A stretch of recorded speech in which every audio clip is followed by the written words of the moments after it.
Alright, what's going on everyone? Today, we are looking at Mark Rosewater's Blogatog Kaldheim teaser. He's been doing this with every set. I've done like one video on it. It's pretty interesting. I really like this. It just gives us some spicy little teasers. Nothing specific, just a bunch of generic tidbits that you can try to guess cards. So we're gonna look at this, we're gonna go through it, and I'm gonna give you some of my thoughts on how some of this could work. Just predictions. There's no science here, there's no information. I'm just looking at it and making guesses, just giving my opinions on what some of this could mean. So first off, we have a 5-color legendary enchantment, and my first thought is the Bifrost, right? This is, if you're not familiar with Viking mythology, this is the rainbow road that goes between Midgard, which is the human realm, and Asgard, which is the realm of the gods. The idea being, you can travel between the places with the road, and a 5-color legendary enchantment. I mean, it's a legendary because there's only one, right? It seems reasonable, right? So that's my first thought. That's my best guess there. We have a 2 and a black for a 6/6 with Death Touch. Obviously this is just a creature, very low cost, very big. First thought when reading it, Rotting Regisaur, right? 7/6 for 3 comes with a very significant drawback. So expecting something similar to this, big creature with something very punishing, and it is black, right? It's a black card, so it's going to punish you harshly, but you get a big creature for cheap. We also have a card that allows you to kill someone with poison, so poison might be back. This could be tricky, right? It doesn't technically say poison counters, so maybe it's not infect. Maybe it's just a card that's called poison, something that can kill the opponent in like one activation or whatever. And it's hard to say. So I'm not going to jump on the poison bandwagon, because this could be worded sneakily to not necessarily mean poison counters specifically, but maybe there's like a single poison counter card, who knows. Next we have a card with a crazy activation: 2 white, 2 blue, 2 black, 2 red, 2 green. We actually already have a card that does this. That is Door to Nothingness. Could be a reprint of this.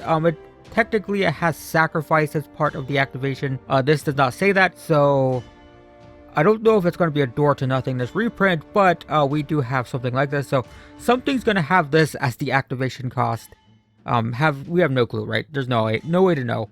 No way to know for sure. Next up, we have a card that lets you use a creature's toughness to perform an action that would normally use a creature's power. So my first thought here is fight, right? Target creature you control deals damage equal to its power to target creature you don't control. So something like the fight mechanic. Technically this is a fight, but this is the new fight, right? Traditionally we had this fight mechanic, but the problem with this is you have to use 2 cards to kill one creature, right? If the creature dies in combat, not only do you need to have a big creature, but sometimes it'll die to whatever it kills. So you use this card, you lose your creature to kill one creature, so you're 2 for 1ing yourself, not good. So recently we have been getting cards like this where your creature deals damage equal to its power to another creature, which is still really bad for removal, right? Like if you compare this to black removal, you still need a big creature in order to kill something. So it's appropriate for green in that it allows green to kill stuff, but it requires you to do what green does, which is have big creatures. And I think that is, very similar to this, right? It's a fight card or a deal damage to something card, but instead of focusing on the power, it focuses on the toughness.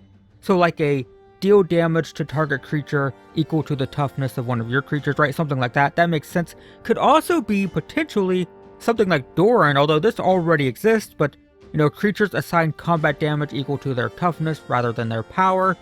This is something that gets played around with from time to time. And maybe it's something like this. Maybe there's a creature with this ability.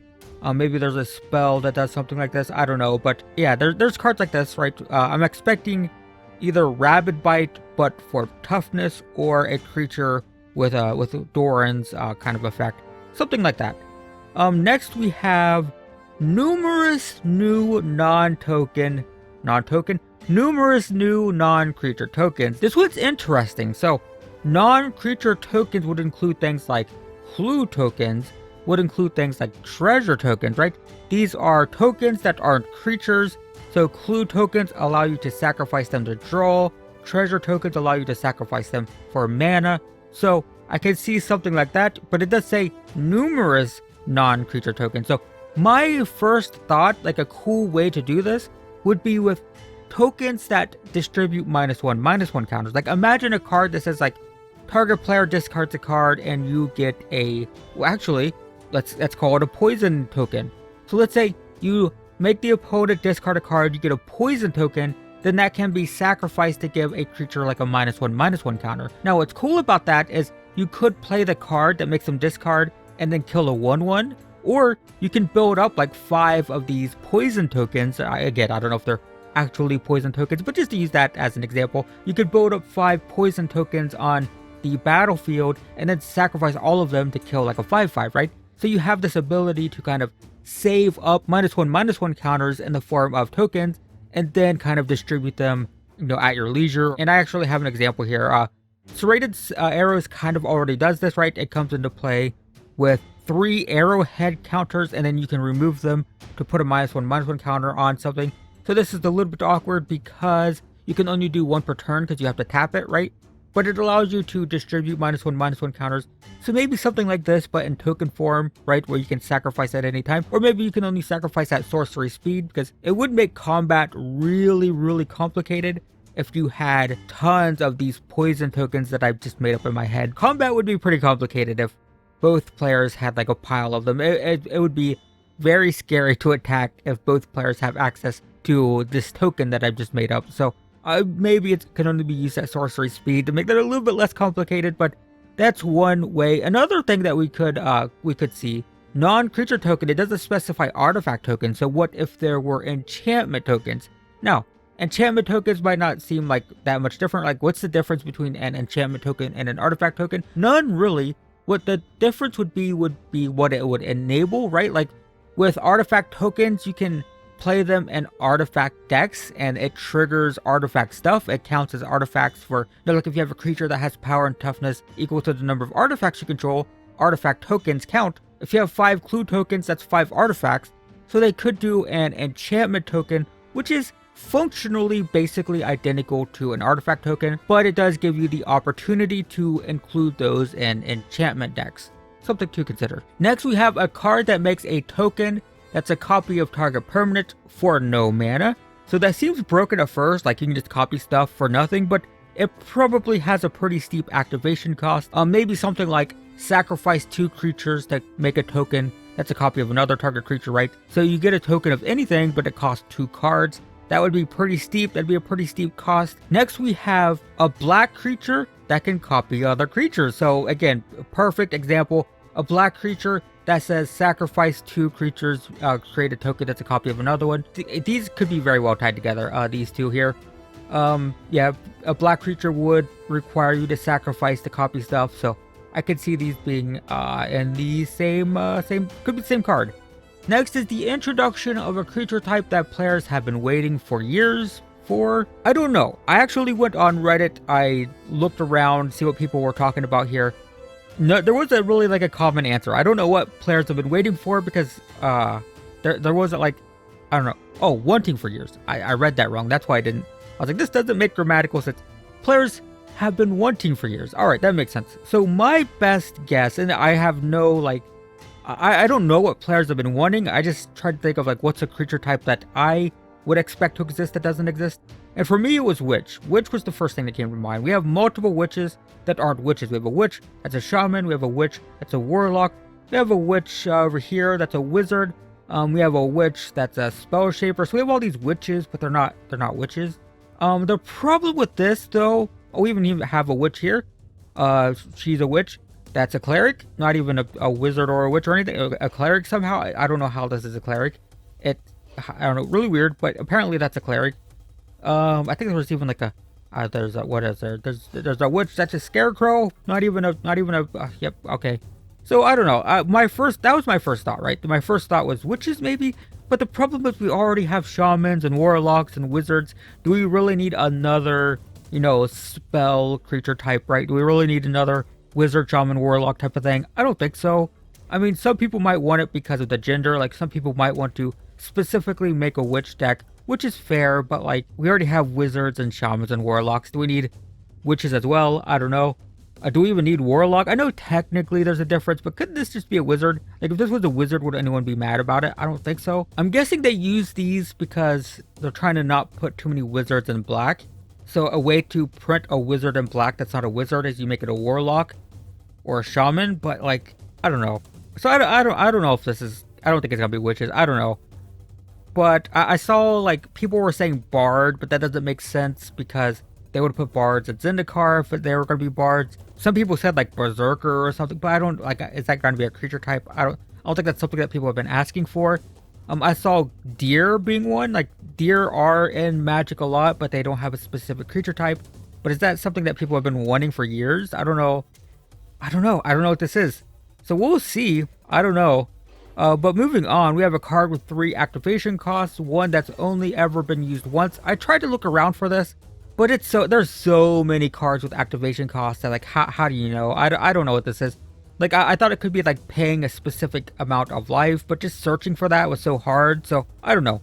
Then we have some snippets of rules text. So we have protection from gods. If you haven't been following the spoilers, we do know that there are gods. They don't have indestructible, which is interesting, but protection from gods makes sense. We have sacrifice 5 treasures. So this does seem like it's going to be a token heavy set because we have numerous non-creature tokens, and now we have treasures in the set. We have if 3 or more creatures die this turn. Yeah, I don't really know where to go with that. That's just a pretty standard thing, nothing too crazy there. But we have choose 1, 2, or 3 at random, which seems really weird, but we had a card similar to this recently with Haktos, right? Haktos chooses 2, 3, or 4 at random, and then gets protection from each other converted mana cost. You're basically choosing his one weakness. So, we just have something, again, similar to Haktos. I'm not saying it's going to be a creature. It could be anything. Doesn't mean it's going to be a creature. Doesn't mean it's going to have protection, but just a similar ability to this. Choosing these numbers at random, we're going to be having that again. Just we don't know what it's going to be. We have accept giants, wizards, and lands. So my first thought is a mass destruction spell, right? Something that destroys all permanents except giants, wizards, and lands. And the reason I say that is only because it specifies lands. If it didn't specify lands, I wouldn't be for sure, but usually a mass destruction spell will specify except lands, because mass destruction that destroys lands just aren't very fun. So I would imagine this being some sort of like god-like spell that's destroying all the mortals and everything in sight, because it's like a destructive god spell, destroying everything except for giants and wizards and lands. I think that's kind of reasonable. So I'm expecting this to be a mass destruction spell. And we have, you may search your library and or graveyard for a rune card. Now that's a spicy one. We have a new card type by the sounds of it. And I don't know if this is going to be like an actual new card type. It might be like a modifier. What I'm expecting this to be is something like, tribal, right? Tribal. This basically is a spell that triggers goblins. Like if you have a card that says, whenever you play a goblin, this counts. So this isn't, like, it doesn't change with, this is just an instant, right? It's just an instant, but it just has this modifier, so it'll trigger goblins. And I'm expecting something like that. We also have like arcane, right?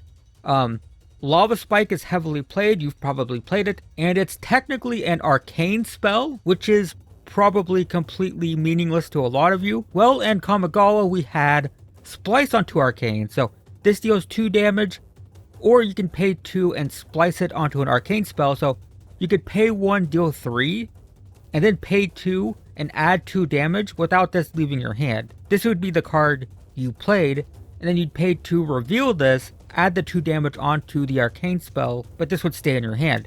You could either splice it onto another arcane spell or just cast it. So this is just a little tiny modifier, right? It doesn't change how these cards are played, but they give you that extra option of the splice. And I'm wondering if rune cards are going to be similar. Maybe it's a modifier for like equipment. Like maybe this would be a rune, right? Because I would imagine like something that buffs power and toughness to be more like a weapon. I'm imagining like equipment to be equipment, right? You wouldn't expect equipment to be a rune, but maybe if somebody has a rune that gives them shroud and can't be blocked, like that's reasonable for a rune. So maybe there's like artifact equipments that are rune artifact equipments, And, you know, it's a completely pointless modifier, just like this arcane. This arcane text completely pointless, except within Kamigawa, where suddenly it has relevance. And maybe there's a rune modifier here that 90% of the time doesn't really mean anything, but it does give you this tutor. This, you may search your library for a rune card. So within Kaldheim, it's relevant, but, you know, it's long term, it's still fine. It doesn't mean too much, but it does give us the opportunity to have like shenanigans with runes specifically. So maybe that's how it works, or maybe it's just a new card type, who the heck knows. Next we have, as long as you control 3 or more legendary creatures. We do know that there is a legendary theme. You know, it is a Viking mythology set, so there are legends involved, there are gods are legends. There are probably going to be like legendary heroes from, you know, various tales and whatnot, you know, expecting stuff like Beowulf and whatnot, you know, stuff like that. So there is a legendary theme. We don't know how big it's going to be, we don't know how prominent it's going to be, but the fact that there's a card that wants you to control 3 or more indicates that legends are going to be very popular. So expect it to be similar to like Dominaria. Theros traditionally has a minor legendary theme, you know, stuff like that. Next we have X is the number of vehicles you control, and we do kind of already know that dwarves care about vehicles and artifacts. There could be a historic theme coming back. We do know there are sagas, spoilers I guess if you didn't know that, but there are sagas, we know that. We could see a lot of Dominaria stuff coming back, because maybe historic is coming back as well. We don't know that, but we know there are artifacts, we know there are vehicles now. This cares about vehicles, and also equipment, right? So we know there's equipment, we know there's artifacts, we know there's vehicles. There's just a lot of artifact stuff, and then we care about legendaries. So I'm thinking maybe historic, the keyword might be coming back. We don't know for sure. But there's a lot of overlap here, so it would make kind of sense, sort of. So we'll see, don't know for sure, but we do know that dwarves care about vehicles and equipment. So we'll see how that pans out. Next we have, as long as you have at least 7 more life than your starting life total. This is something that Wizards of the Coast has been doing a lot recently. I have it right here. Speakers of the Heavens, actually perfect. This cares about having exactly 7 or more life. So, yeah. Or 7 more life than your starting life total. But we've also had Angel of Destiny. Johnny cares about that. Happily Ever After does, right? So we've had multiple cards recently that care about having a high life total. So this looks like just a continuation of that. We have another card that's going to get more powerful if you have 27 life, basically, or 47 in Commander. Next we have Create X tokens instead. I'm expecting this just to be a spell, right? Like an X mana spell that lets you like multiply tokens when you create one. I'm expecting it to be a one-time effect, right? Like imagine a spell that's like X and blue. If you would create a token, create X, and you could just pay like 6 to create 5 tokens that you're already creating, something like that. One-time effect. Don't know if that's going to be the case, but that's what I'm expecting. And then that's it. We just have some creature types.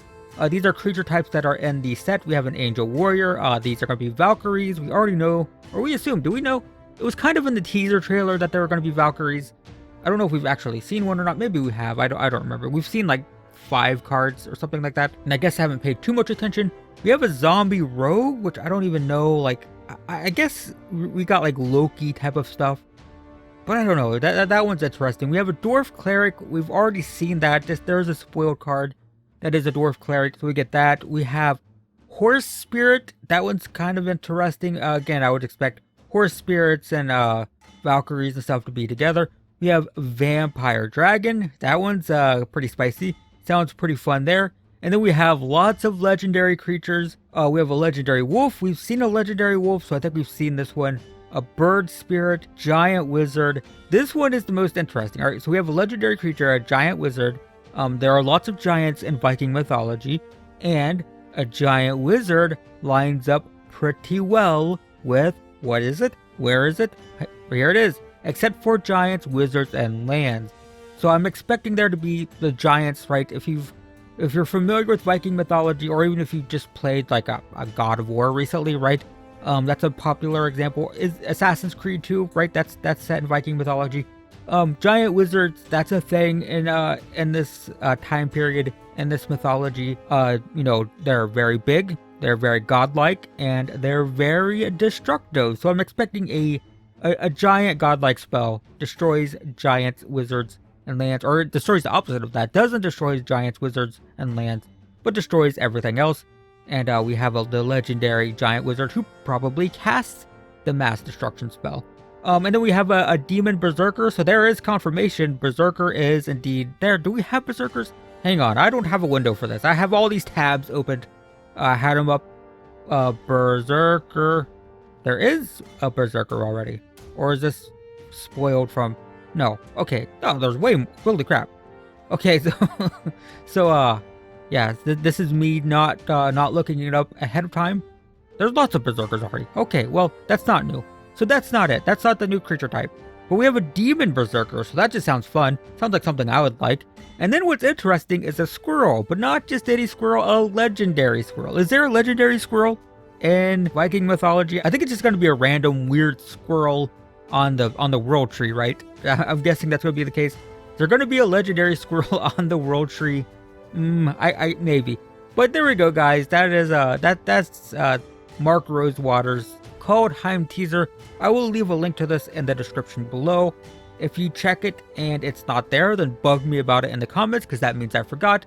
But it's pretty interesting. There's some interesting stuff, and I really like that Mark puts this out every set, because it's fun to look through, and it doesn't really give us much. We don't have too much that we can really guess. I mean, I can guess, like, I'm very confident. I'm like 82% confident that this is going to be the Bifrost. I'm fairly certain that this is going to have a very horrible drawback, like Rotting Regisaur, right? Like, but there's still, like, there's not really any information here. Like, numerous new non-token, or non-creature, I keep saying non-token, non-creature tokens. That's so interesting, but also doesn't tell me anything. I mean, I know there's going to be tokens in the set. There's going to be a lot of them, apparently. Multiple new ones. It does specify new non-creature tokens, so we're going to have lots of new ones, but who the heck knows? Are they artifacts? Are they enchantments? What do they do? Who the heck knows? So I like this. It's really cool, because it allows me to speculate and kind of guess, but it doesn't really give us that much information, so that's cool. Thanks to Mark Rosewater for putting this out every set, and thank you guys for watching. If you have any ideas about how this stuff could be, or if you watched other people's videos who had better interpretations than I did, then definitely let me know in the comments. But those are just my thoughts, so thanks for watching, and I'll see you in the next one.